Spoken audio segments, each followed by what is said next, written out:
Meron po ito. Papaano nyo kaming kukumbinsihin ngayon na hindi kayo magkakasama? At itong barkada trip ninyo ay papuntang Taipei. Hindi po papuntang Thailand. So, Sheila, hindi mo ba nare-recall ito? Hindi, kasi sa Thailand wala naman kami kasama. Meron lang yung lalo tauhan ko ni Okay, Alice. good. Sheila, ikaw, natatandaan mo ba itong trip na ito? Nakasama mo si Duan Renwu?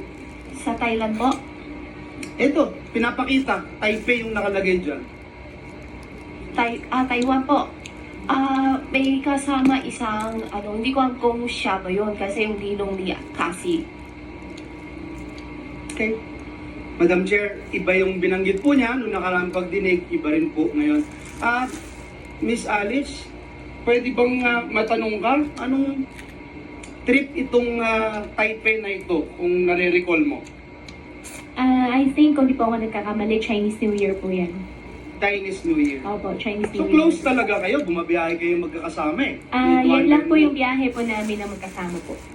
So anong Chinese New relasyon Year. mo sa kanya, kay Duan Renwu? Wala pang relasyon sa kanya, pero mag-i-invest po dapat siya sa Bamban.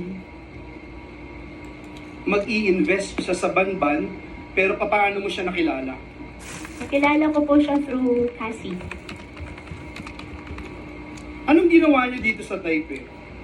Bakasyon? Opo, pumunta ng Shimenting kumain ng mala. Walang negosyo na pinag-usapan kay Wala po. Duan Renwu? Wala po.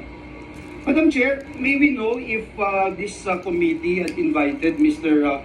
Duan Renwu na katakot-takot na ilang beses na nating naririnig ang kanyang pangalan. If I'm not mistaken, siya yung big boss ng Lucky South, Madam Chair.